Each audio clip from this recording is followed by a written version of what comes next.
Hey guys, we're taking our time tonight. The world outside has already slowed down. Yellow squares are fading in the windows of high-rise buildings. Someone will still be flipping through the tape. Someone will be late for the last tram. And you are already lying down, feeling your body slowly becoming heavy. Silence and the echo of the day are mixed in the air, and it is time to surrender to philosophy that sounds like a lullaby. But let's be honest, you would probably never last. A whole night alone with your thoughts without any distraction. A person would simply crumble under the weight of their own ideas. That is why we are looking for the words of Plato, Seneca, or Buddha. They become soft pillows for the mind. So, before you settle down, take a moment to like the video and subscribe, but only if you really like what I am doing here. And I will be glad if you write in the comments where exactly you are listening to me now and what time it is. This will create our own night map of the world. Now dim the lights, maybe turn on a fan for a quiet background hum, and let's dive into today's journey together. You've probably noticed that the harder you try to hold on to happiness, the faster it escapes. It's like those strange dream chases, where you run with all your strength, yet the ground beneath you stretches like melted caramel.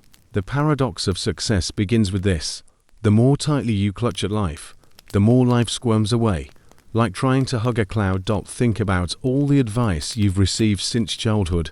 Work hard, and you'll be happy. Control yourself and you'll win. Plan everything and you'll never fail. They sound like motivational posters from the gym, with a lion roaring behind bold fonts.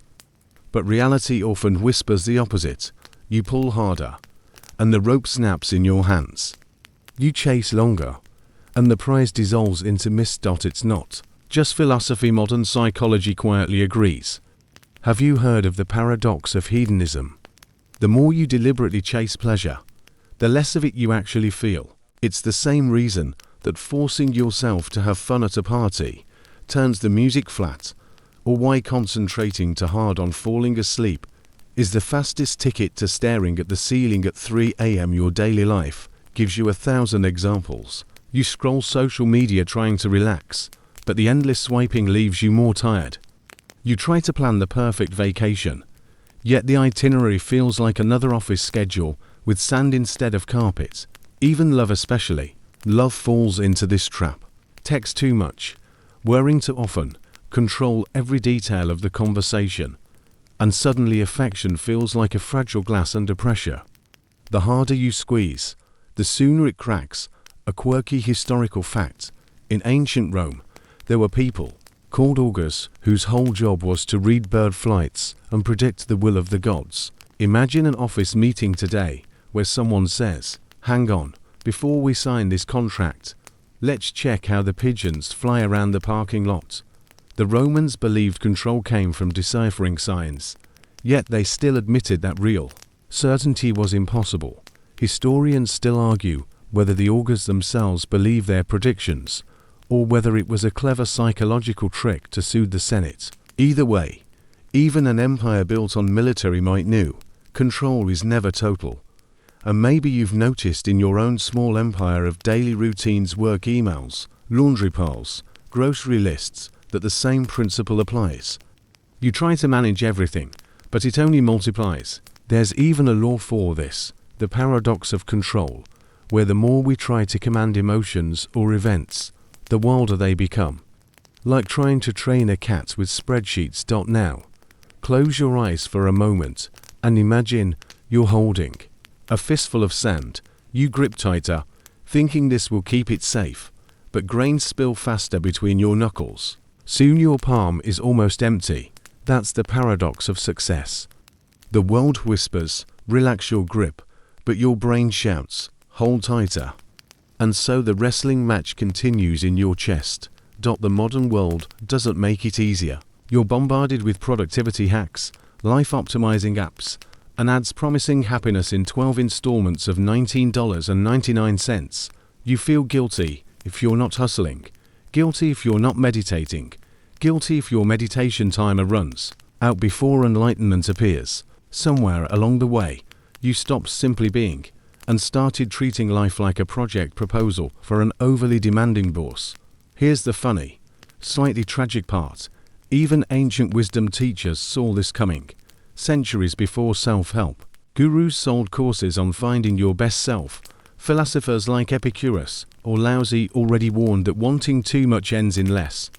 Epicurus literally built a garden where he and his friends lived with just bread, water, and occasional cheese. He was like that one minimalist friend who insists you don't need Netflix. You just need to watch the rain. But maybe he was onto something. Think about your own evening right now. Even. You're not hustling. You're not planning. You're not striving. You're just listening, body heavy, mind floating. And in this moment, you are closer to happiness than when you ticked 3 tasks off your to-do list earlier. Success is not the prize at the end of the track, it's the sensation that you're okay on the track itself. One more quirky fact before we drift on. Napoleon carried a lucky star pendant, convinced it guaranteed victory. Yet he also said, "Control everything you can, and fate will handle the rest." The man who nearly conquered Europe admitted that destiny laughs at our plans. Historians still argue whether his downfall came from arrogance, logistics, or simply bad Russian winters, but the lesson lingers. Even emperors are clowns in the circus of control. So, as you feel your breathing slow, ask yourself, what if the greatest victories in your life are not from pushing harder, but from letting go? Not from sprinting faster, but from lying down and letting the current carry you. You're dragging yourself through days, thinking only finish lines matter. But maybe the finish line is already under your feet, right now. In this bed, in this night. The paradox of success doesn't mean you stop dreaming. It means you stop strangling your dreams into submission. It means loosening your grip, so that life can actually land gently in your hands instead of sliding away. And maybe, just maybe, when you wake up tomorrow, you'll notice that things flow easier when you don't force them. You let the breath lengthen and thin, like silk pulled from a cocoon, and the room grows wide and quiet. In that hushy picture, a dusty road at the edge of an empire, evening sinking violet into the hills, a small cart, a patient ox, a man whose name means old master.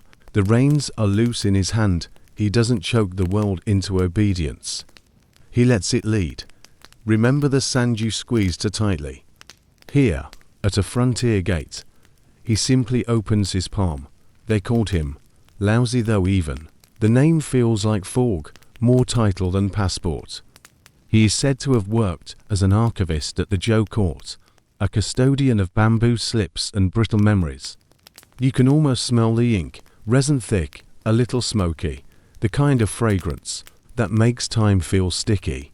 Picture him moving through shelves of state edicts and harvest reports, the soft rasp of paper on paper, the temple quiet of a bureaucracy that thinks it can outright chaos. First gentle joke, the Zhou HR department probably had a very long onboarding. Welcome, please sign these 3,000 bamboo slips. The legend slides into place like a latch at night. One day, weary of schemers and spreadsheets, the old master heads west. He rides a water buffalo, great mileage, 0 emissions, toward the Hanggu Pass, where the mountains pinch the road into a single stone throat. There, a guard named recognizes him. Don't vanish yet. The guard insists because the night always wants one last story. So the old master stops, breathes, and writes. In a single slim burst, he sets down a book of 81 brief chapters, small enough to slip into a sleeve and big enough to swallow kingdoms. Second joke, shorter than your phone's terms of service, infinitely more useful. That book, which we now call, is a fact as common as the moon. Thin verses with a strange gravity. It talks of the way, the Tao, as if it were water or wind or the quiet habit of the earth, the unforced rhythm under everything that moves. You can hear it if you listen past the hum of your fan and the late tram clattering the rails outside. The paradox we felt earlier, the harder you clutch, the faster joy slips here, becomes a compass. The Tao is not a door you kick open. It's a path that seems to appear only when you stop stomping.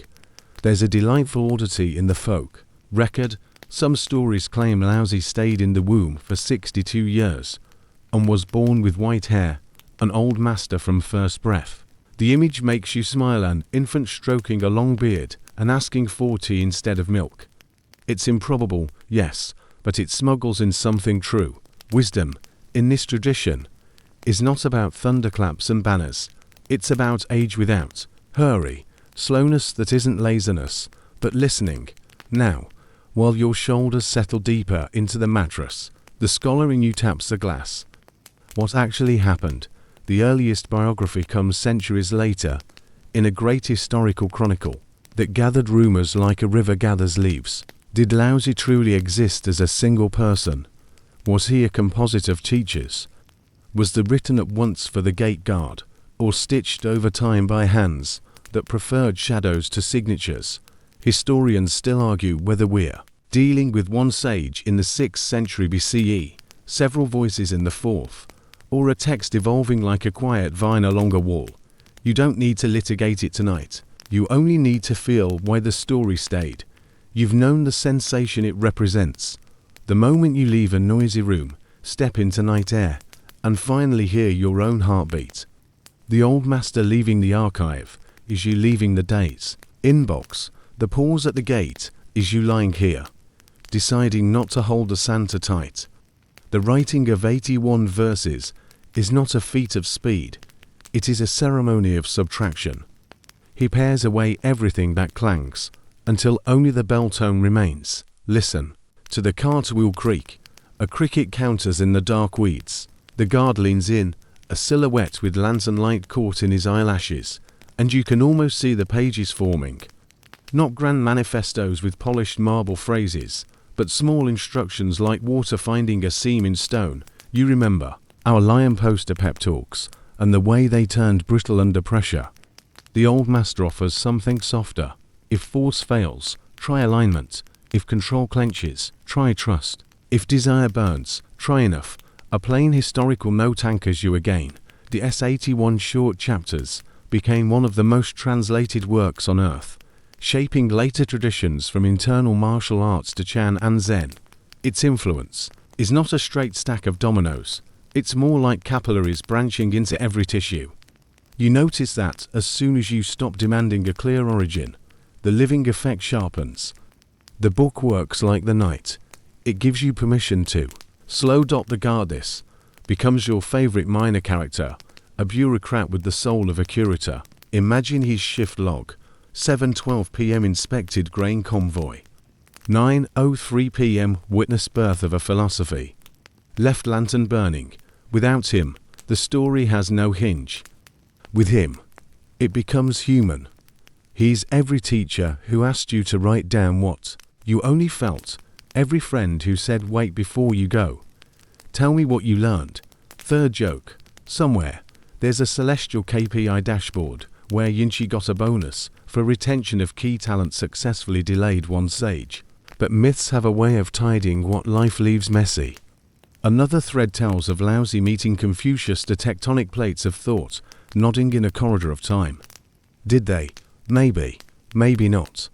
Historians still argue whether that famous encounter is retrofitted fan fiction, a way to seat both sages at the same table, so the conversation now has to end. You, meanwhile, let the possibility glow like a coal. Whether or not they spoke, their ideas still speak to each other inside you. Ritual and softness, order and flow, calendar and river. The ox snorts, dust floats in lantern cones like golden plankton in a warm sea. The old master tightens nothing, neither reins nor words. He writes of the way that cannot be pinned to a page, of names that are useful but not ultimate, of leaders who help by not meddling, of houses cleaned by removing clutter rather than buying more shelves. It's absurdly practical. At the gate he teaches you how to open your hand. You feel your breath tied in and out, and notice how small adjustments change everything. Your jaw unclenches, your brow smooths, the weight of the blanket grows friendly, not heavy. This is where the myth's power really lies. It sneaks technique into story. Leave earlier, write smaller, move like water, let go at the wrist instead of the fist. When you forget, think of the guard and the ox and the quiet man who did the bravest thing a scholar can do. He walked away from the noise before the noise could wear his mind to splinters.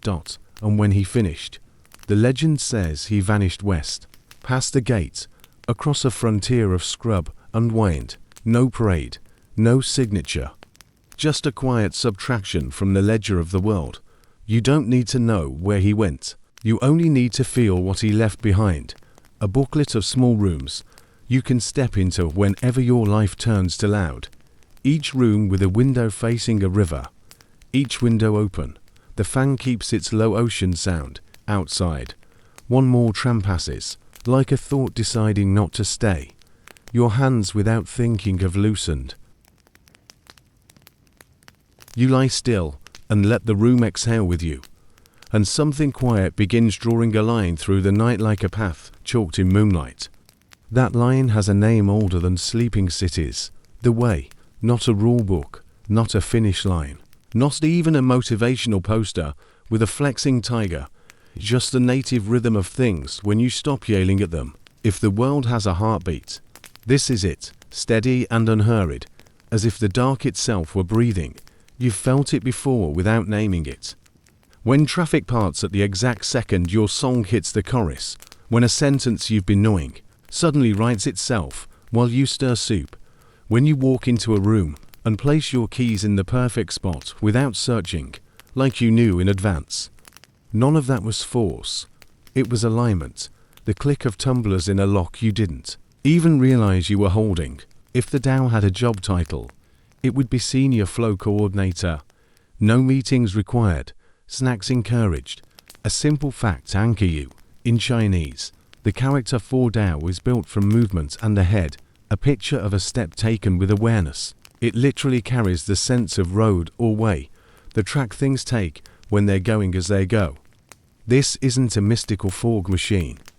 It's a reminder that life has lanes, and you don't have to pave them at 3 a.m. with your forehead. The old master at the gate, remember the ox and the patient guard, didn't invent a brand new freeway. He pointed to the river that had always been running behind the bamboo shelves. You test the idea by scanning your body.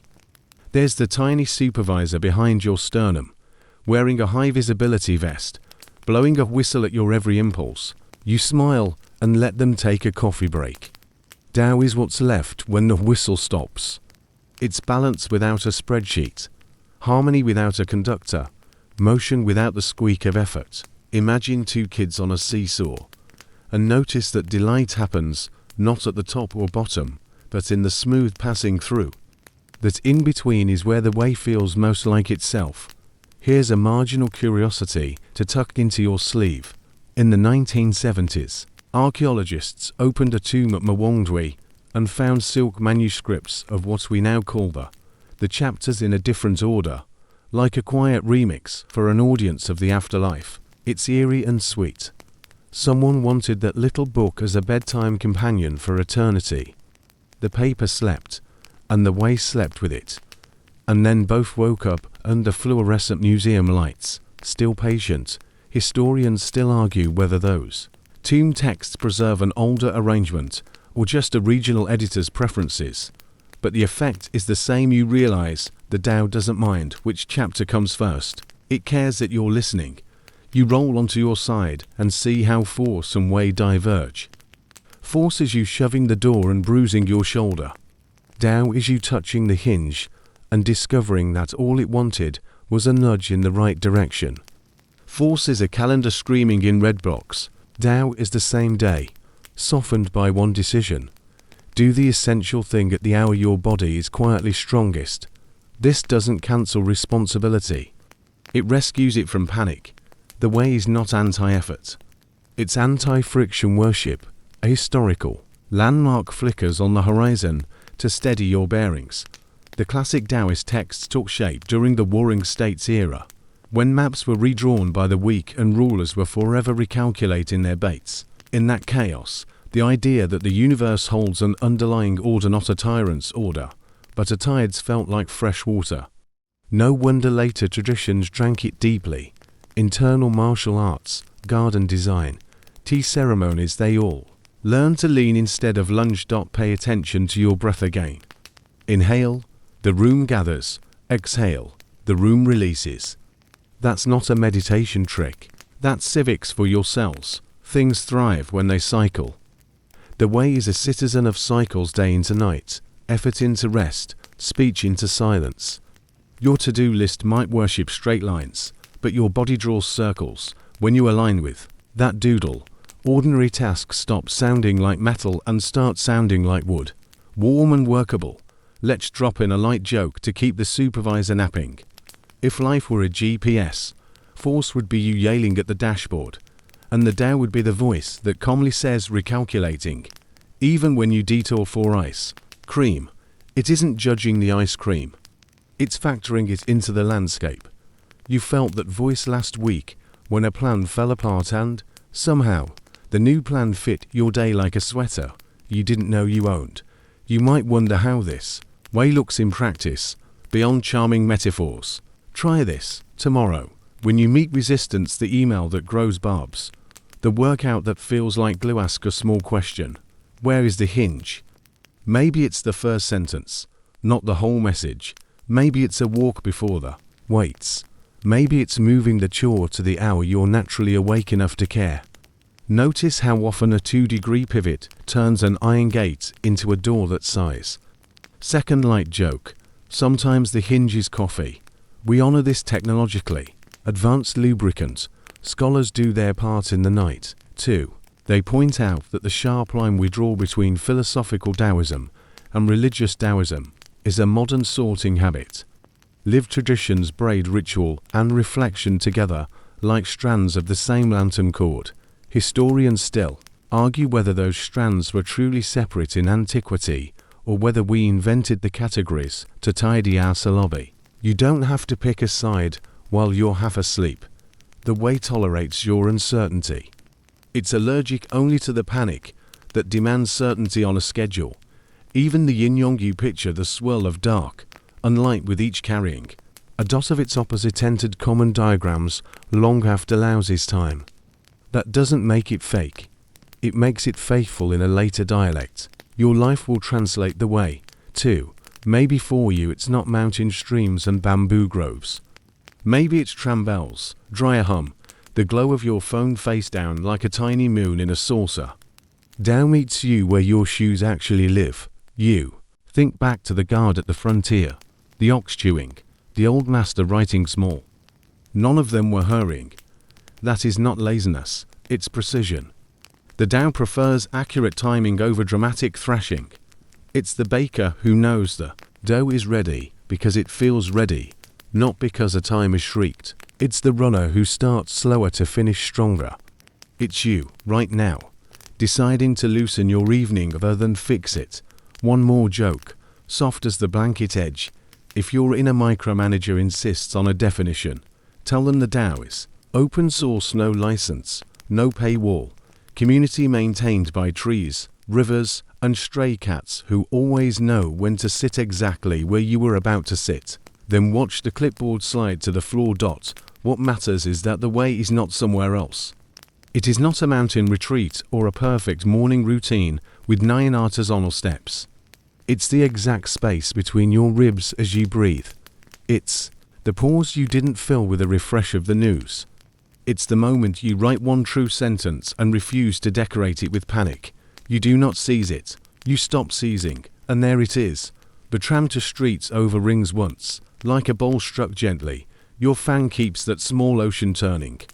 You are on the path, not because you found a new road, but because you stopped fighting the one under your feet. The Tao was waiting the whole time, patient as a lantern in the guard's hand. You're floating now, suspended between sleep and thought, when the next idea slides in like a soft tide across your pillow.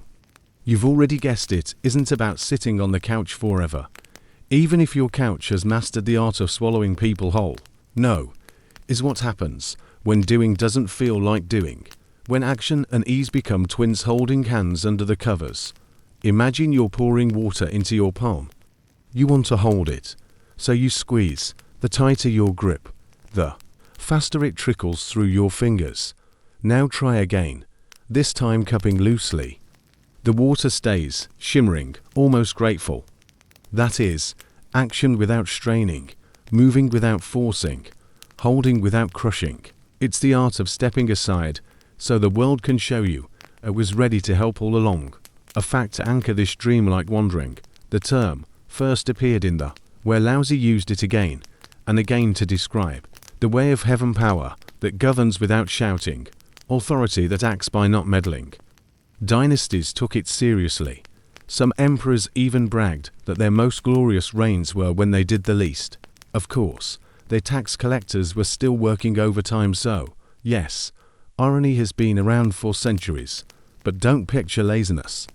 Think instead of sailing. If you push the boat with your hands, you'll drown in exhaustion before you cross the bay. But if you raise the sail, angle it right, and let the wind do what the wind has always done, you glide.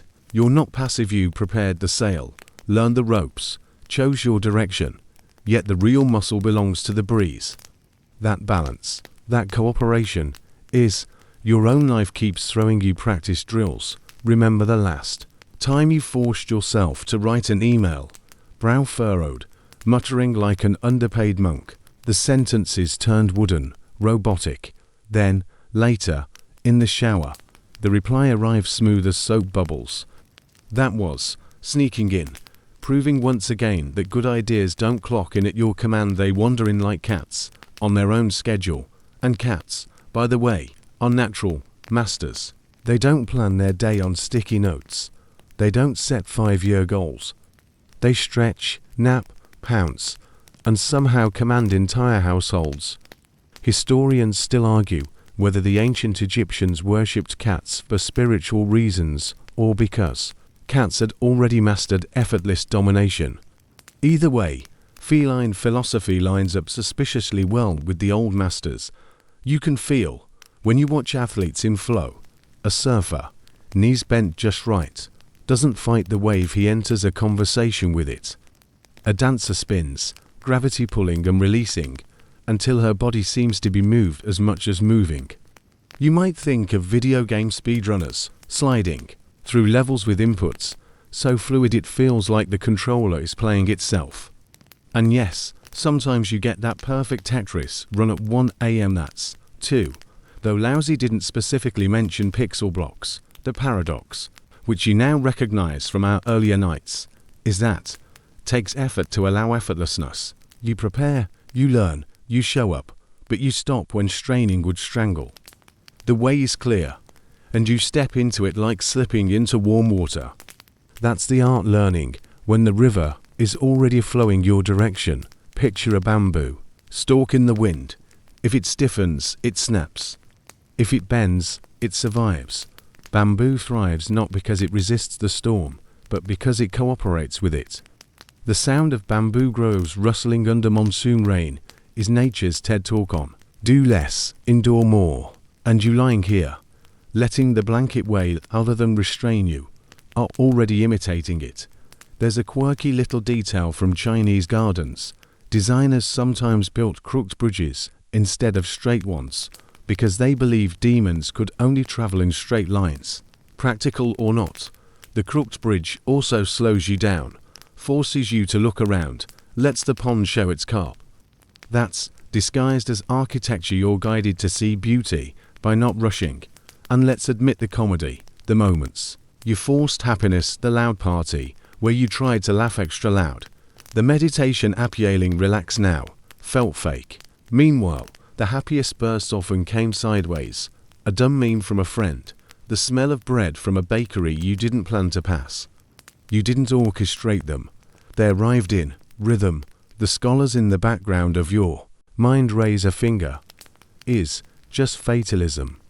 Are you supposed to let life roll over you like a steamroller in a Zen garden? Historians still argue whether the Taoists meant literal inaction or a subtler, mastery, skillful action aligned with conditions. The consensus leans toward the latter. Is not lying down forever. It's knowing when the push helps and when it only digs ruts. So tomorrow, when you're tempted to force the morning into perfection, coffee mug measured, calendar block snapped like Lego, maybe You'll try the crooked bridge. Do one thing softer. One email with fewer rehearsals. One walk without earbuds. Watch what happens when the world takes over part of the load dot. And if your brain insists it can't possibly work, remember the water in your palm. The more you squeeze, the more you lose. The more you cradle, the more you keep. Is not exotic. It's happening already, even in the rhythm of your breath. Inhale, exhale. Nothing forced, everything complete. The tram outside sighs once in the distance. Your body drifts, sail raised. No effort, but the tiniest shift of wind. The way moves under you, and for now, that is enough.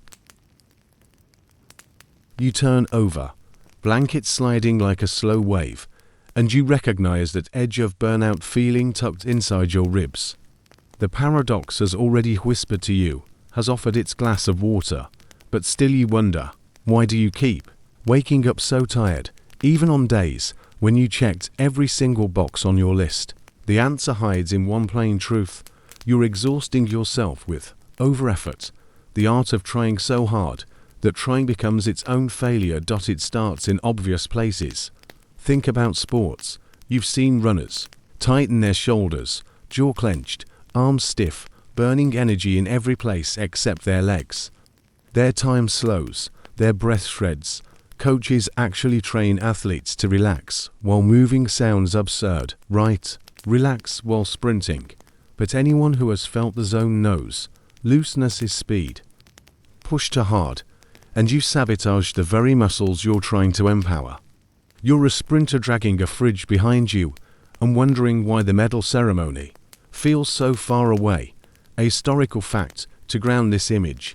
In ancient Greece, competitors rubbed their skin with oil before entering the games. Yes, part ritual, part flex, but also practical. They learned that tense, dry muscles tore, while oiled, warmed ones flowed smoother. Even then, people saw that effort without ease breaks the body. Light joke. Imagine explaining to an Olympic sponsor today that instead of high-tech compression gear, you'll just bring a jar of olive oil and vibes. But it isn't just a track. Over-effort creeps into studies, too. You stay up late drilling facts, eyelids twitching, only to blank on the exam because your brain feels like scrambled Wi-Fi. Neuroscientists now confirm what your pillow already knew. Sleep is study. During REM, your brain reorganizes knowledge like a neat librarian. Without rest, you're basically stuffing notes into a shredder and hoping for a library. Historians still argue whether medieval scholars who practiced all-night vigils gained wisdom, or just really stylish eye bags. Over-effort slips into relationships as well. You text back immediately, over-analyze punctuation, plan the perfect date. That feels more like a Broadway production. But love isn't a performance review. Press too hard, and the intimacy turns brittle. Remember holding water in your hand. Same thing. If you treat every conversation like an audition, the connection gets stage fright and leaves. Sometimes the deepest closeness is when you sit in silence, each person half asleep, scrolling nonsense together, comfortable in the lack of trying. Even in business, you've tasted the trap. Grind culture sold you the myth that 4 a.m. alarms and triple espressos equal victory. Yet CEOs brag about flow more than brute force. The founder who takes walks often spots patterns sooner than the intern who stares down spreadsheets. Till the cells blur. Force breeds tunnel vision. Alignment breeds invention. A quirky detail floats into the story. Some samurai manuals advised warriors to hold the sword as if holding a baby bird, not too tight, not too loose. Imagine that advice pasted on your work laptop. Too tight, and you crush possibilities. Too loose, and you drop them. The balance is skill, not strain. You might even laugh at your own moments of glorious over-effort. That one time you tried too hard to fall asleep. Relax. Why aren't you relaxing? And ended up composing an entire conspiracy about your neighbor's light bulb choices instead. All the time you proofread a message 16 times, only to send the wrong emoji anyway. Over-effort is comic as much as tragic, the body and mind tripping over their own shoelaces. The scholars at the edge of your bed lean in with their candlelight and remind you. Taoist teachers warned against this centuries ago. Life, they said, becomes tangled when you overdo, just as strings on a lute snap if pulled too tight. Historians still argue whether Lao Tzu meant literal politics or daily life, but the warning works both ways. Your empire and your evening tea alike collapse when pushed past their natural tempo. So you practice noticing. Next time your heart races at a task, ask, am I sprinting with a fridge? Am I pulling the lute string to breaking? Could thy scandalous thought stop 10% earlier? Many great performers swear by it. Leave just shy of your max, and suddenly the results sharpen. It's like breaking before the cliff instead of after. And here's the sweet twist. When you stop strangling the outcome, results often improve. Your workout gains return when you allow recovery. Your essay sparkles when you nap. Your partner smiles more when you quit the performance. It's counterintuitive, but so is every good lullaby. Effort works best when it doesn't smell like desperation. Think of it as driving on ice. Slam the gas, and you spin out. Gentle pressure, steady rhythm, and the car obeys. Your life is that icy road. Over-effort is wheel spin, is traction. The paradox of exhaustion is solved not by more caffeine or harder clenching, but by softening into timing. Your eyelids grow heavier as you let this sink in. The fan hums like a coach repeating the same advice. Loosen, loosen, loosen. The tram in the distance fades. Even the city knows when to quiet down.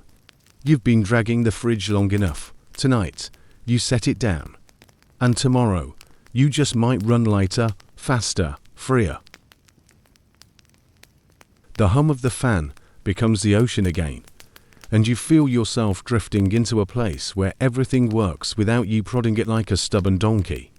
That is the realm of, in daily life, the flow state you've heard athletes and artists whisper about.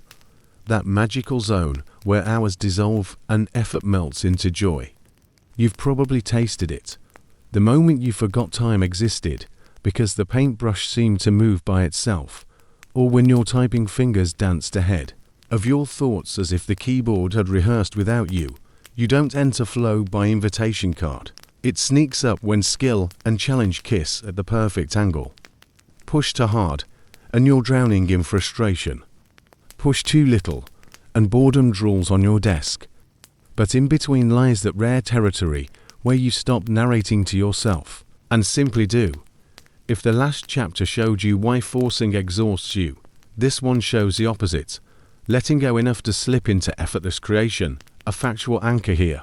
Modern psychology has a whole field studying this. A Hungarian-American scholar, Mihaly Csikszentmihalyi, famously mapped flow as a state of deep absorption where your brain's chatter turns down and focus sharpens. He interviewed climbers, chess players, musicians, even surgeons, and found the same pattern. Joy doesn't come from idleness or grind, but from balanced challenge. Historians still argue whether his idea is a fresh invention or just a Western translation of Taoist, wrapped in lab coats and graphs. Either way, you recognize it immediately in your own body. Think about music. A jazz improviser doesn't calculate each note like a banker with an abacus. They dissolve into rhythm, their hands chasing patterns to quick forethought. Same with dancers, moving in spirals where planning would only trip them. Even gamers, you've seen speedrunners fly through levels, every button perfectly timed, so smooth it looks more like dance than thumbs. Flow is artistry hidden in plain sight, waiting for anyone who forgets to overthink. There's a quirky detail from Japanese sword schools. Some masters trained students by making them draw and sheathe blades thousands of times, not to enforce stiffness, but to dissolve thought. The student became so fluent that the body knew before the brain did. That's not military discipline. It's the removal of friction. The strike became like breathing. Imagine brushing your teeth with that same grace, you'd probably levitate. Before bed, you smile, because you've met this state in the smallest, silliest places. Washing dishes, for example. There are nights when it's a boring task of bubbles and clinks. And then there are nights when the rhythm of plate, rinse, plate, rinse feels like a meditation track no app could replicate. You're not doing dishes, you're moving in a small, bright cycle, and somehow the kitchen hums with you. But flow doesn't just bless art or chores. It turns business meetings into jazz ensembles when ideas volley freely. No one clinging to tight. It sneaks into coding when lines unfurl as if the computer finally agreed to cooperate. It even shows up on long walks, when one thought tumbles effortlessly into the next until solutions appear like stray cats from doorways. Of course, here's the trap. You can't chase flow like a bus. The more you try to grab it, the more it sprints ahead. You prepare, you set conditions, you warm up. Then you loosen your grip, and suddenly, you're swimming. Remember the crooked bridges from gardens? Flow is the crooked bridge inside your day, curved, unhurried, forcing you into surprise. The scholars lean in, reminding you that in Taoist terms, isn't just human psychology, it's cosmology. The whole universe is in flow. Stars don't check diaries to shine. Rivers don't ask permission to curve. Humans, uniquely stubborn, keep trying to boss the cosmos with alarms. Historians still argue whether Taoist sages really thought cosmic alignment was achievable by anyone or only by those who retreated into mountain solitude. But here you are, in a city bed, already brushing the edge of it. Another light joke to keep you awake but drowsy. Maybe that's why cats knock objects off tables. They're practicing Taoist flow, one paw at a time, teaching you impermanence while auditioning for a YouTube compilation. They don't study 6 cent Mihaly, they simply are dots. So how do you use this without turning it into another exhausting goal? Try a tiny experiment. Tomorrow, when you hit a task, instead of forcing it, treat it like jazz. Start playing, however awkwardly. Don't demand perfection in the first 5 notes. Let your body adjust the tempo. Often, the state arrives once you stop pounding on its door and just walk in sideways. Even your breath right now is a rehearsal. Inhale, exhale, effortless. You're not managing it on a spreadsheet. It happens, and the rhythm is perfect. That's the same rhythm hidden in painting, writing, running, coding, cooking, loving. When you sync with it, exhaustion loosens, and you remember that living isn't supposed to feel like lugging a fridge up the stairs. The tram outside groans once more, like a bow across a string, and fades. Your body is heavy, yet your mind is lighter, slipping into its own crooked bridge. You're not forcing sleep, you're letting sleep arrive, the most Taoist practice of all. The hum of the fan becomes the ocean again, and you feel yourself drifting into a place where everything works without you prodding it like a stubborn donkey. That is the realm of, in daily life, the flow state you've heard athletes and artists whisper about. That magical zone where hours dissolve and effort melts into joy. You've probably tasted it. The moment you forgot time existed because the paintbrush seemed to move by itself, or when your typing fingers danced ahead of your thoughts as if the keyboard had rehearsed without you. You don't enter flow by invitation card. It sneaks up when skill and challenge kiss at the perfect angle. Push too hard, and you're drowning in frustration. Push too little, and boredom drools on your desk. But in between lies that rare territory where you stop narrating to yourself, and simply do. If the last chapter showed you why forcing exhausts you, this one shows the opposite. Letting go enough to slip into effortless creation, a factual anchor here. Modern psychology has a whole field studying this. A Hungarian-American scholar, Mihaly Csikszentmihalyi, famously mapped flow as a state of deep absorption where your brain's chatter turns down and focus sharpens. He interviewed climbers, chess players, musicians, even surgeons, and found the same pattern. Joy doesn't come from idleness or grind, but from balanced challenge. Historians still argue whether his idea is a fresh invention or just a Western translation of Taoist, wrapped in lab coats and graphs. Either way, you recognize it immediately in your own body. Think about music. A jazz improviser doesn't calculate each note like a banker with an abacus. They dissolve into rhythm, their hands chasing patterns to quick forethought. Same with dancers, moving in spirals where planning would only trip them. Even gamers, you've seen speedrunners fly through levels, every button perfectly timed, so smooth it looks more like dance than thumbs. Flow is artistry hidden in plain sight, waiting for anyone who forgets to overthink.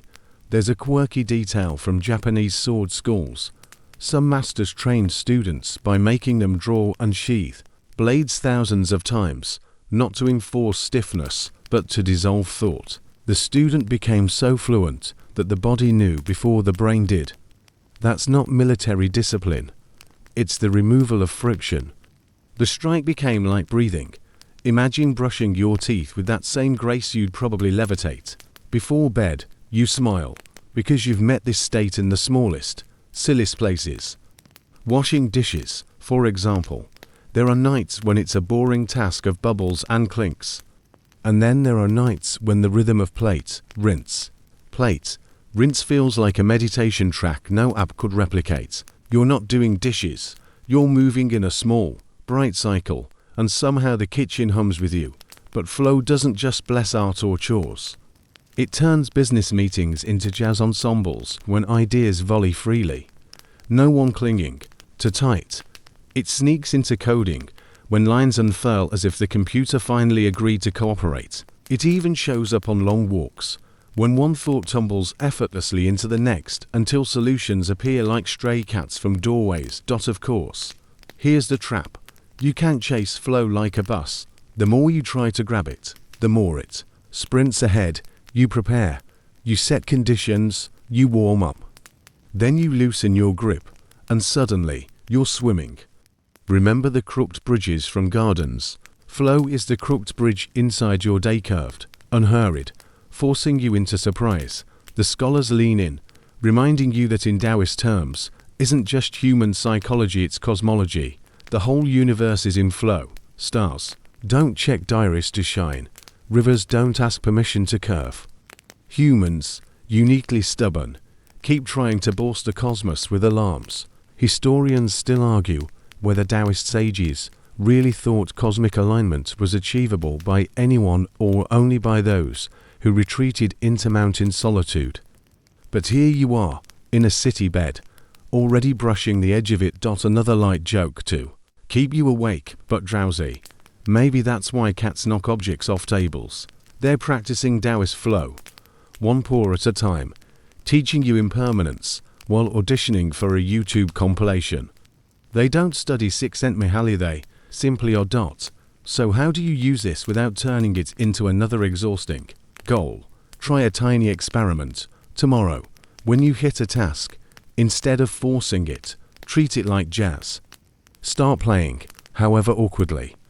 Don't demand perfection in the first 5 notes. Let your body adjust the tempo. Often, the state arrives once you stop pounding on its door and just walk in sideways. Even your breath right now is a rehearsal. Inhale, exhale, effortless. You're not managing it on a spreadsheet. It happens, and the rhythm is perfect. That's the same rhythm hidden in painting, writing, running, coding, cooking, loving. When you sync with it, exhaustion loosens, and you remember that living isn't supposed to feel like lugging a fridge up the stairs.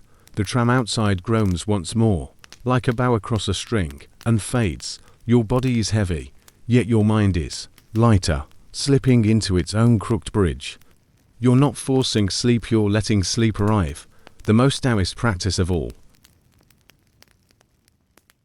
The storm fades, leaving the air washed and quiet, and into that silence steps a figure in loose black trousers and a mischievous grin. You already know him, even if you've never watched a full movie. Bruce Lee, the martial artist who moved faster than cameras could follow, and the philosopher who slipped wisdom into his punches. He was born in San Francisco, raised in Hong Kong, studied both street fights and philosophy classes. By the time he crossed back to America, he had turned into a lightning storm packed into a man. And yet, if you strip away the kicks and movie stunts, His most famous teaching is a lullaby of its own. Be water, my friend. You can almost hear him saying it now, voice lilting, half playful, half serious, like a coach who knows the joke and the truth are the same. Water adapts, water flows, it takes any shape, fills any container, slips around obstacles, carves stone with patience. This wasn't just cool branding for martial arts. It was Taoism rephrased for the 20th century. Wu Wei with muscles, a fact to keep the ground solid. Bruce Lee actually studied philosophy at the University of Washington, paging through Aristotle, Plato, and yes, Asian classics like the Tao Te Ching. His notebooks are full of sketches and fragments about the way, about letting go of rigidity. Historians still argue whether his Be Water line was a direct quote from Taoist texts or his own reworking. But either way, it spread faster than any kung fu kick. Think about how he applied it in fighting, against rigid styles that insisted on memorized forms. Lee created Jeet Kune Do, the way of the intercepting fist, a system built on adaptability. He ditched the obsession with tradition, saying no fixed stance could match the chaos of a real fight. Flexibility over force. Again, bamboo logic, sharpened into fists. And yet, behind the speed, his principle was the same one you practiced with your jaw unclenching. Don't stiffen. Flow. It wasn't just combat. Bruce Lee knew the same truth lived in business, art, and even relationships. Imagine an actor forcing every audition, clinging to one idea of what success should look like. The career cracks. But when Lee crossed into Hollywood, he shifted, adapted, carved new shapes when old ones rejected him. At first, producers wanted him only as a sidekick. He bent around that prejudice, created his own projects, and ended up transforming cinema itself. Water doesn't wait for permission, it finds a crack and widens it until the dam collapses. Quirky side note, Bruce Lee once trained with a heavy wooden dummy, pounding it 4 hours. His neighbors hated the thuds. Legend says he solved the problem by moving practice to the backyard, where, ironically, water fountains masked the sound. Even his training inconveniences echoed the same theme: adapt or be evicted. Light joke. Imagine explaining that noise complaint. Sorry, my neighbor is inventing a new martial art.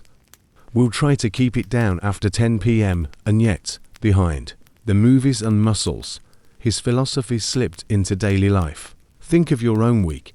A rigid meeting agenda collapses the moment one person forgets their report. But if you be water, you steer, adjust, turn it into a conversation instead of a courtroom. In love, two cling to one script, and the date dies awkwardly, loosen into playfulness, and the night flows. Even chores respond.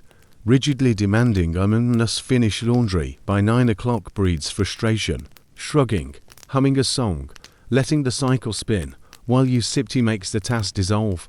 Scholars peek in again with their lanterns. Taoist thought always prized water as the supreme metaphor. The Tao Te Ching says water benefits all things, and does not compete, dwelling in low places people disdain. Yet by this humility it overcomes. Historians still argue whether this verse is meant politically, as in rulers should act like water, or personally, as in you should. But both fit. Bruce Lee, centuries later, took the line literally into his own bones. Let's toss in a modern laugh. Imagine trying to be water at your office tomorrow. Your boss asks why the report is late, and you reply, I flowed around the deadline, gently eroding it. Technically true, not career advice, but still, if you apply the spirit adapt instead of locking up, you might save yourself stress and even discover better results. And maybe that's why Bruce Lee's phrase outlived him. His films are dated, his moves imitated endlessly, but those 3 words keep echoing on mugs, posters, Instagram captions. Because we all know the truth, we're stiff too often, clenching against storms, grinding teeth on schedules. What we need is not more armor, but more water. So tonight, as you lie here, remember that you are already mostly water. 60%. In fact, your blood flows, your breath ebbs, Your thoughts ripple. You don't need to become water, you need only stop pretending you're stone. In the softness of your bed, you're already halfway there. The tram outside doesn't roar this time, it sighs, like a wave retreating. You are soft, flexible, water-shaped. Tomorrow's storms will come, but tonight, you've learned you don't need to resist them like a statue. You can bend, carve, flow. The night deepens, and the fan whispers like a small oracle. You remember Bruce Lee's grin fading into water, and now another question rises from the dark like a paper lantern. Is it better to know others, or to know yourself? At first it sounds like a fortune cookie cliché, but roll it around in your mouth, and it tastes sharper. You spend so much of your day scanning others' bosses, friends, partners, reading their emojis like tea leaves, interpreting their silences like hieroglyphs. You pride yourself on knowing what they want, anticipating their moods, even memorizing the micro shrug that means bad day. Useful, yes. But then you get home, collapse onto your bed, and realize you barely asked yourself what you wanted. You knew the world, but forgot your own reflection, a solid fact for grounding. In classical Chinese thought, wisdom was often divided between knowledge of the world Zi and knowledge of the self Ming. The Tao Te Ching says, he who knows others is clever, he who knows himself is enlightened. Historians still argue whether this was meant as political advice for rulers, study the hearts of your people, or as inner counsel for individuals. But either way, the text insists, without self-knowledge, cleverness remains brittle, and it makes sense. Facts about the world change fast. The capital of an empire moves. The name of your boss on the office door changes. Social media feeds rewrite the definition of cool every 6 hours. If you lean only on those shifting patterns, you're like a ship sailing by lanterns on drifting rafts. Self-knowledge is the lighthouse that doesn't move. Here's a quirky tidbit. In ancient Greece, at the temple of Apollo at Delphi, the words "Know thyself" were carved into stone. Pilgrims traveled miles to hear oracles mumble riddles, yet the clearest advice was already written on the wall. To continents, to traditions, same reminder. Apparently humanity has always needed a sticky note saying, hey, before you conquer the world, maybe check who's steering you. You smile at your own history of forgetting. The time you said yes to a project you hated because everyone applauded your enthusiasm. The time you dated someone mainly because your friends liked their Instagram feed. The time you joined a gym, bought the shoes, downloaded the app, and realized 3 weeks in you actually prefer walking by rivers. Knowing others is easy.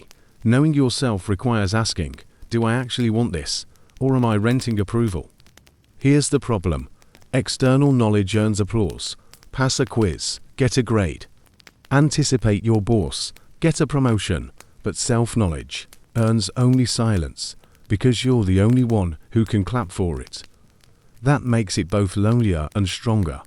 Nobody else can take it away. Historians still argue whether Lao Tzu truly meant that self-knowledge beats knowing the cosmos. Some say the lion elevates introspection over science. Others say it balances them. Understand the stars, yes, but also the heartbeat that looks at them. Tonight, you don't need to solve the debate. You just need to notice that knowing yourself is the one field where plagiarism is impossible. You can fake knowing trivia. You can't fake your own reflection for long. Let's toss in a gentle joke. Maybe that's why selfies are so popular. We keep trying to literally know ourselves in the front camera, retaking until we believe the face matches the myth. But true self-knowledge is quieter. It doesn't need a filter or likes. It's more like catching yourself humming a song you didn't know you loved, and realizing, that's me. So tomorrow, try a small experiment.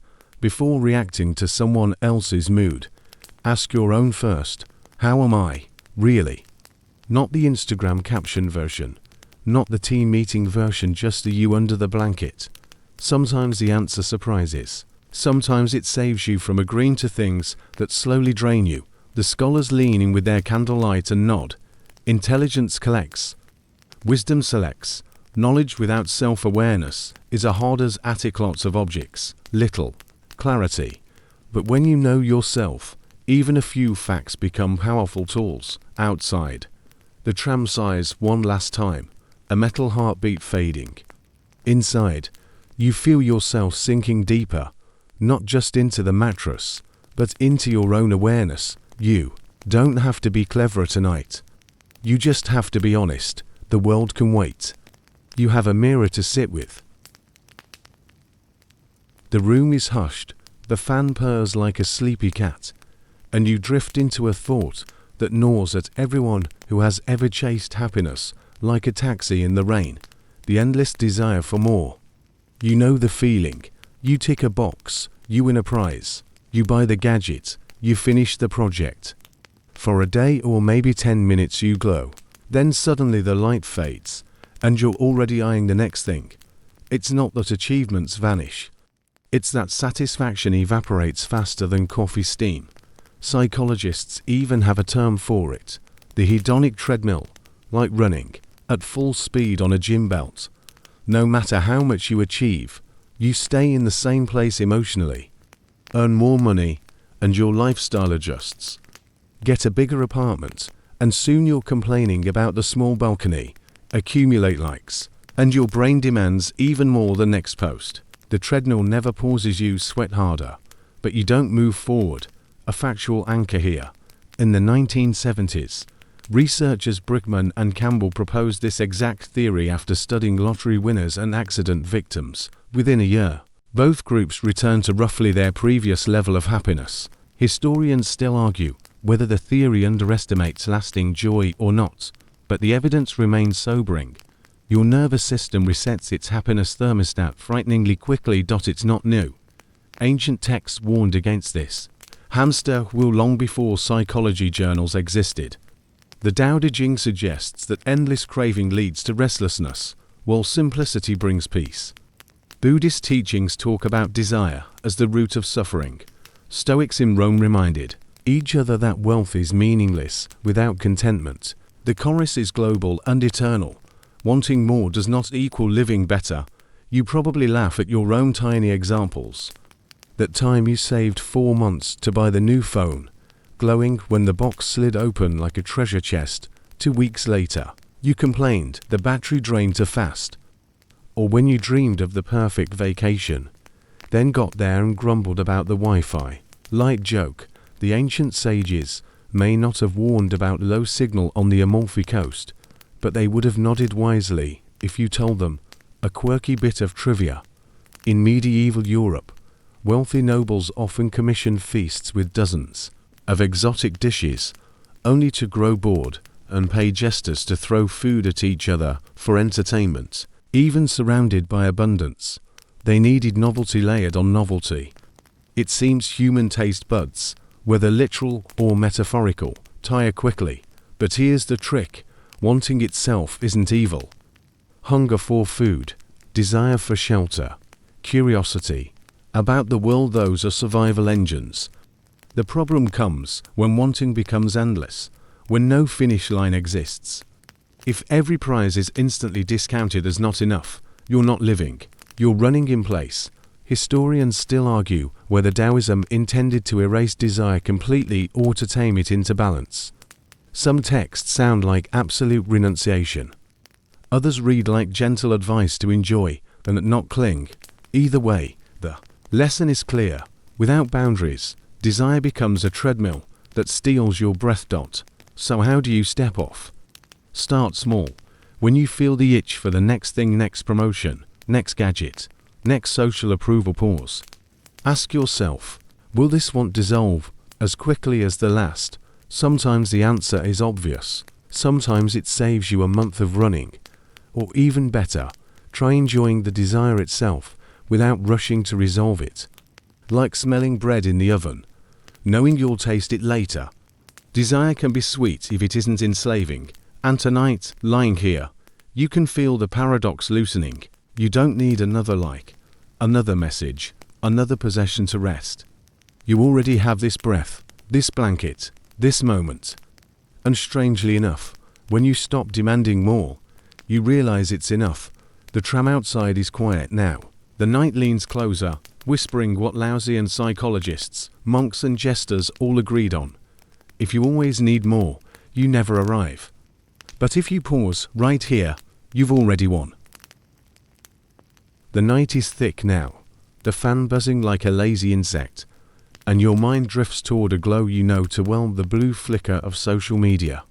You can almost feel it in your hand, the phantom weight of your phone, even though it's on the desk, screen dark. The craving to check it is like an itch, and you know why. Those glowing squares are designed to feed the treadmill of desire, stretching your hunger until it becomes bottomless. Here's the secret everyone already suspects. The apps aren't neutral. Algorithms are not polite librarians, fetching what you ask for. Their chef spiking the stew with extra salt to keep you thirsty. Every like is a sugar cube, every scroll another potato chip, engineered so that one handful is never enough. You close the app only to open it again 30 seconds later, as if it might have magically changed in that time. Light joke. It's like checking the fridge repeatedly. No, new snacks don't materialize just because you sighed at the milk carton. A grounding fact. Researchers have shown that platforms like Instagram and TikTok exploit variable reward schedules, the same principle casinos use for slot machines. Your brain gets a hit of dopamine because a like appeared, but because it might appear. Historians still argue whether we should blame the technology or our ancient brain wiring, but the effect is undeniable. Humans are now carrying slot machines in their pockets, and the house always wins. You've seen how the hunger deepens. At first it's simple, post a photo, enjoy the smile of recognition. But soon you're checking counts, comparing numbers, craving the next burst. The satisfaction shrinks, the hunger expands. Like the hedonic treadmill, but this one has neon, lights and autoplay, and it seeps into identity. You start measuring yourself not by inner compass, but by glowing numbers. Did people approve? Did they share? Did they laugh? Self-worth begins to outsource itself to strangers tapping screens on the subway. The Taoist sages warned about this centuries ago, in their own way. If you live for the approval of others, you're building your house on shifting sand. Here's a quirky piece of history. In 19th century Paris, people literally paid actors to clap during plays. These claqueurs created artificial approval, boosting applause so others would follow. Social media didn't invent external validation. It digitized and industrialized it. Now the claqueurs are algorithms, louder and cheaper, convincing us that applause is the measure of life. So what would look like online? Not deleting everything and moving to a cave, but loosening the grip. Posting without refreshing, scrolling without comparison. Treating likes as echoes instead of oxygen. Imagine opening your phone the way you'd open a window. Sometimes there's a view, sometimes just the neighbor's laundry. Neither defines you. Historians still argue whether technology will eventually adapt to human well-being or whether humans must adapt to survive technology. But while the scholars debate, you have one choice tonight. You can let go, for now. You can set the device aside. Let the feed go stale. Let the hunger come. Sleep does not care how many likes your last post gathered. Another gentle joke to settle you. If Lao Tzu had lived today, he'd probably have been banned for inactivity. Hasn't posted in 2,500 years. Algorithm will bury him. And yet, his words outlasted every trending hashtag. Proof that silence sometimes echoes longer than noise. So you breathe, heavy and slow. Your body softens into the bed, outside. No tram passes now. The night itself has stopped refreshing, and, for once, you let yourself stop refreshing too. The hunger for more likes, comments, approval can rest. You already have the only notification that matters, the steady beat of your own heart, unread, but always present. The night grows even slower, like honey poured from a jar, and you imagine packing a bag for a trip. You've probably done it before. Lists, chargers, toiletries, shoes you'll never wear but swear you need. Then comes the itinerary: train at 7:05, museum at 9:40, lunch at 12 sharp. At first, planning feels like power. But then something strange happens. The more rigid the plan, the less joy you actually feel when you travel. Why? Because life is allergic to scripts. The best memories sneak in through the side door. The cafe you only found because you got lost. The street musician you wouldn't have heard if you hadn't missed the bus. The stranger you chatted with while waiting for a delayed train. Overplanning is like strangling the future with a checklist. The tighter you hold, the less it breathes. Here's a grounding fact. Research in psychology shows that people often mispredict what will make them happy on vacation. They plan around big attractions, but later recall unplanned moments as their highlights. Historians still argue whether this was different in the past, when travel was slower and riskier, or whether humans have always secretly loved the detours more than the destinations. You felt it in daily life too. Remember when you had a perfectly scheduled day? Alarms stacked like dominoes, and then one thing went wrong, and the dominoes collapsed. Compare that with a looser day, when you let yourself wander, and suddenly the afternoon bloomed in directions you hadn't imagined. Flexibility became its own form of magic. Quirky bit of trivia. In the 17th century, aristocrats on the grand tour of Europe sometimes carried entire trunks of books and maps to script their cultural education. Yet letters from those same travelers gush not about the museums they meticulously planned, but about random countryside feasts, boat rides with locals, and unplanned mountain hikes. Even the powdered Whig elite couldn't resist the thrill of improvisation. Let's lighten it with a small joke. Your GPS might reroute 5 times in 1 hour. But that's just the Tao sneaking in. Please, stop trying to force the straight road. Here's a crooked bridge instead. You curse the detour, but later it's the story you tell. Taoism has whispered this lesson for centuries. Trying to fix the future with maps and diagrams often blinds you to the way. Lao Tzu compared overplanning to grasping hold too tightly, and the thing slips away. A journey without fixed plans doesn't mean chaos. It means cooperation with what unfolds. So what does this look like tomorrow? Maybe you leave 1 hour unclaimed in your calendar. Maybe you walk home a different way. No podcast, just noticing what's around. Maybe you let dinner be whatever's left in the fridge instead of forcing perfection. The point isn't laziness, it's discovery. Historians still argue whether Lao Tzu himself literally traveled west in his final days, or if the story was a symbolic fable. Either way, the tale suggests this. Sometimes the truest journeys are the ones without return tickets, without mapped endings. As you lie here, the fan feels like a soft train engine, carrying you nowhere in particular. And you realize nowhere in particular is exactly where you needed to be. The night feels heavy now, thick as velvet, and you sense a quieter lesson waiting, one that sits awkwardly with all our calendars, resumes, and ambitions. It's about control, that illusion you polish like a trophy, but secretly know is hollow.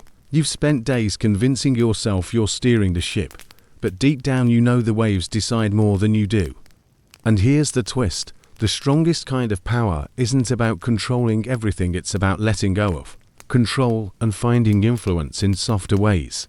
Think of history's empires. The harshest rulers built monuments to their might.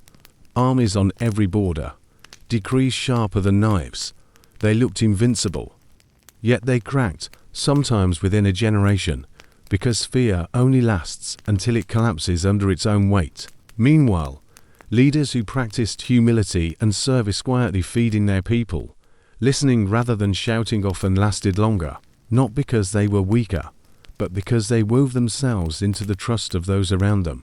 A grounding fact: the Chinese emperor Wen of Han is remembered for a reign of unusual gentleness. Taxes reduced, punishment softened, rituals simplified. Historians still argue whether his Wu-Wei-style governance was just clever propaganda or genuine Taoist practice, but either way, the empire flourished under his light touch. Control by force frightens, influence by service endures. You see it everywhere, In business, the bosses who bark orders watch talent slip through their fingers, but the ones who empower teams who say, "I trust you, go experiment," spark loyalty and innovation. In relationships, too, the partner who micromanages every detail squeezes joy to dust, while the one who listens and adapts becomes irresistible. Even in parenting, kids rebel against iron fists, but blossom under guidance that feels like gentle riversides. Boundaries, yes, but also freedom. Here's a quirky historical tidbit. In medieval Japan, some generals commanded by deliberately stepping back. They placed trusted lieutenants in charge of small battles, creating loyalty and agility. It baffled enemy spies who expected a single iron fist. Flexibility masqueraded as weakness, but turned into hidden strength. It comes back to you. How many times have you tried to script every moment, only to discover that the more you gripped, the more life slipped? The relationship that ended because you tried to control it. The project that failed because you micromanaged the details instead of trusting others. The dinner party that soured because you demanded perfection instead of letting the mess become its own charm. Historians still argue whether Lao Tzu's advice to rule by not ruling was realistic or a poetic dream. But even skeptics admit, sometimes the most powerful person in a room is the one who doesn't shout. The one who leans back, listens, and nudges at the right moment. Light joke to keep you awake but drowsy. Try explaining to your boss tomorrow that you're practicing Taoist leadership by doing less. No, seriously, I'm not lazy, it's wu-wei management. Just make sure your deadlines are covered before dropping Lao Tzu's name. So where does that leave you tonight? Maybe with this: true power doesn't live in clenched fists or iron schedules. It lives in the open palm, the quiet word, the choice to bend instead of break. You don't need to control every wave. You just need to steer with what the tide already wants. Outside, the tram is gone, the city softer. Inside, your breath slows, your body heavy. And as you drift, you feel a paradox unravel. The less you grasp, the more you hold. The less you command, the more you shape. In stillness, you've discovered influence. The night has stretched so far, it feels like the universe itself is yawning. And into that long exhale drifts one last idea, before the ending: simplicity. You already know the joke: we spend half our lives making things complicated, then the other half buying books and apps to simplify them again. The Taoist sages must be shaking their heads somewhere in the ether, whispering, "We told you less is more." Think about your desk: layers of notes, pens, half-dead chargers, mugs you swear you'll clean tomorrow. You can feel your brain trip over the clutter, each object a whisper of unfinished business. Then, once in a while, you clear it: just a laptop, a notebook, a lamp, and suddenly your mind breathes like it has opened a window. That's the power of simplicity. It makes space for clarity, a factual anchor here.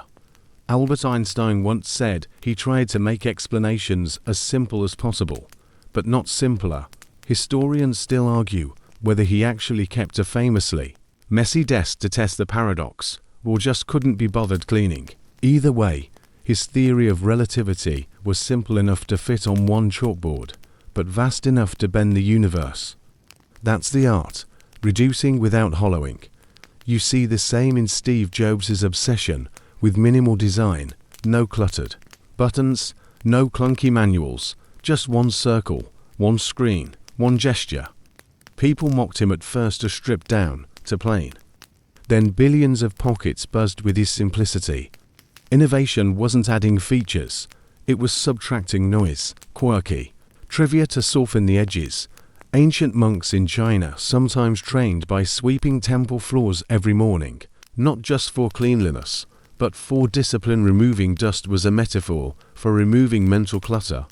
Every sweep was both a chore and a meditation. Imagine telling your roommate that you're not cleaning, you're practicing Taoist clarity. Light joke. See if it works as an excuse, though it might not if the dishes are still growing mold. You know the truth in your own life. The more apps you juggle, the more your phone feels like a casino.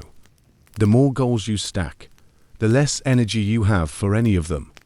But when you strip it back one notebook, one walk, one honest conversation, you feel lighter.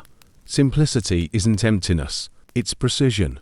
Historians still argue whether Lao Tzu intended simplicity to mean literal poverty or just a mental stance of fewer cravings. Some verses sound like own less, others like desire less, maybe both, but tonight, the nuance doesn't matter. What matters is the feeling you get when your brain finally stops juggling and just rest. Stop, think of your breathing right now. No decorations, no complications. Inhale, exhale. The most basic pattern in the world, yet it sustains galaxies of thought and dream. That's simplicity at its most powerful, small, repeating, eternal. So tomorrow, maybe try one subtraction. Not an addition, not another hack, but a removal. Delete one app, cancel one unnecessary task. Say no to one distraction. See what space it creates. Often, the simplest choices ripple wider than the most complicated strategies. The tram is long gone now. The city a hush of scattered lights. Your room is pared down to essentials: body, blanket, breath. And you realize life might always offer noise, but clarity comes when you choose less. The air is soft now, almost dissolving into your skin, and the only sound is the steady fan, like a monk tapping a wooden block to guide the rhythm of meditation. All the pieces of the journey, the paradox of effort, the crooked bridges, the bamboo bending in storms, Bruce Lee whispering be water, the trap of endless hunger, the trickster algorithms have led to this final note, life in the flow of Tao. You've been circling it all along. Tao isn't a doctrine you memorize, or a formula you can download. It isn't a strict plan or an exam answer. It is the texture of reality itself, the way water curls around stone, the way clouds move without effort, the way your breath comes and goes even as you sleep. To live in Tao doesn't mean escape or achievement. It means finally letting yourself move with what already is, a fact to ground it. The Tao Te Ching begins by admitting, the Tao that can be spoken is not the eternal Tao. Scholars still wrestle with that contradiction. Was Lao Tzu warning us against words, or simply teasing us to look beyond them? Historians still argue whether the text is mystical poetry, political counsel, or a prank on bureaucrats, but either way, it points toward a truth. Tao resists capture, yet invites experience. And you already know this truth in your bones. Remember when you forced sleep, and it slipped away, but when you gave up, it arrived. That was Tao. Remember when you pressed to hard in love, and it cracked, but when you softened, the connection returned. Tao again. Remember when you planned a perfect trip, only to discover the best moment was an unplanned detour. Tao once more. The way doesn't announce itself. It hums underneath, patient as the tide, a quirky little detail. Some Taoist sages were famous for laughing in debates, refusing to answer questions directly. One story even tells of Zhuangzi responding to a challenge about life and death by comparing himself to a butterfly. He confused everyone, and maybe that was the point. Tao isn't solved. It's lived. So what does this mean for you, lying here, wrapped in the blanket that feels more like river water than fabric? It means small steps, patience instead of panic, trust instead of constant gripping, observation instead of judgment. It means noticing the crooked bridge instead of demanding a straight one. It means practicing, not as laziness, but as a dance with timing. It means simplifying one choice at a time until your day feels breathable again. Historians still argue whether Taoism was meant for hermits or for people in noisy cities. But tonight, in this noisy city that's finally gone quiet, you prove the answer. Tao can be lived anywhere. You don't need a mountain hut, just a moment of surrender. So your eyelids droop, your breath steadies, the world outside slows even further. No tram, no clatter, just you and the invisible current carrying you. And you realize you don't have to chase the Tao, you're already inside it, like a fish forgetting it swims in water. And now, the journey has folded itself shut, like a paper crane landing softly on the edge of your pillow. We have walked through paradox and storm, through bamboo groves and neon feeds, through silence and laughter, until at last we've arrived at the simplest truth. There is nothing to arrive at. The Tao is with you in every breath, in every skipped heartbeat of the city tram, in every image your mind held onto before letting go. So let's slow down together. The fan hum is softer now, like the sea rolling far away. Your body is heavier than a stone, yet lighter than a cloud. Thoughts loosen, not because they've been defeated, but because they've found a gentler current to float on. The endless hunger has dimmed. The rigid tree is bent. The clutter has cleared. You are already in the flow. No pushing required. The bed cradles you like a boat drifting on still water, carrying you where you don't need to steer. Tomorrow will come with its tasks and small storms, but you'll meet them differently, more patient, more playful, softer. Not because the world changed, but because you did. So breathe once more, deep and slow. Let your eyes close without effort, like petals folding at dusk. Feel the weight of your limbs, the steady rhythm of your chest. You are not chasing, not gripping, not running a treadmill. You are floating, part of the way itself, and as the last trace of wakefulness slips away, whisper to yourself, bend, flow, trust. You are already enough. Sweet dreams.